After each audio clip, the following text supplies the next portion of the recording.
if a b let a b c be three non-zero vectors such that c is a unit vector.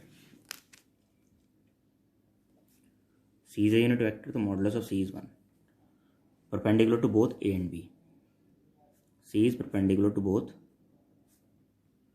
A and B. इसका मतलब क्या होगा? C is parallel to A cross B. अब जरूरी नहीं कि मैं C को A क्रॉस B लिख दूँ, लेकिन C पैरेलल होगा A क्रॉस B की, ये बात पक्की है, क्योंकि A क्रॉस B क्या होगा? एक वेक्टर होगा जो क्या होगा? A और B दोनों के परपेंडिकुलर होगा, और C भी।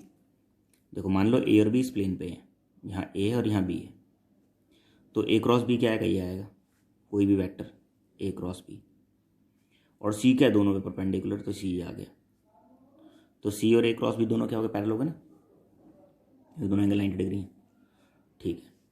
If the angle between A and B is π/6, A और B के बीच में एंगल कितना है? A और B के बीच में एंगल कितना? π/6, ध्यान रखेंगे। Prove that this is equal to this. ठीक है, तो एक काम करते हैं, लेफ्ट हैंड साइड लेते हैं, A B C। अब A और B के बीच में एंगल लिखना है, तो एक काम करते हैं, हमें पता है A और B के बीच में एंगल, और A क्रॉस B और C के बीच में एंगल भी पता है कितना? 0। तो A क्रॉस B को अलग लिखते हैं और डॉट C।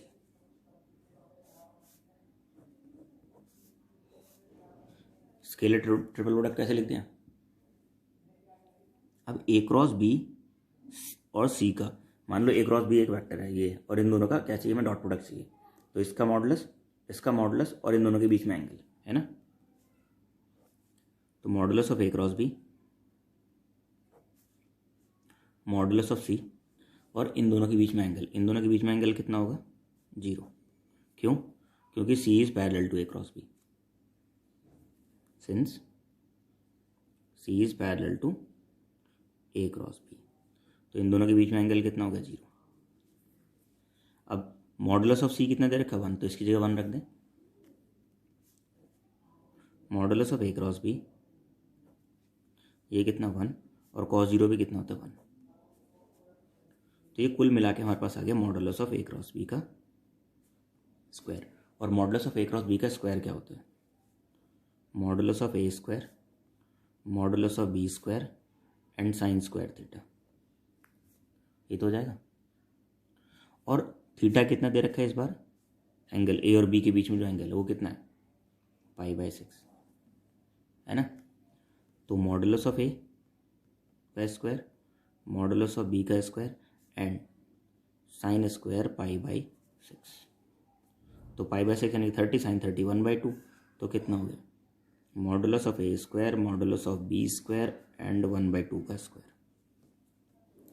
तो जो स्केलर ट्रिपल प्रोडक्ट ABC है उसका जो स्क्वायर आ रहा है वो कितना आ रहा है? 1/4 times of modulus of A square और मॉडुलस ऑफ B स्क्वायर, और यही हमें प्रूफ करना था।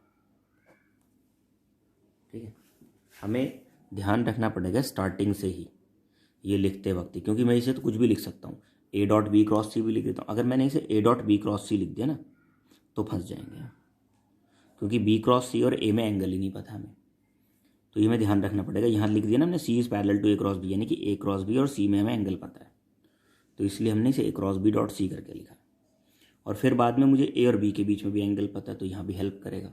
तो ये जो स्टेप है ना, ये जो है ये डिसाइडिंग स्टेप है, ये जो लिखा है ना तुमने, ये सबसे इम्पोर्टेंट है। अगर ये नहीं लिख पाए ढंग से तो क्वेश्चन नहीं होगा।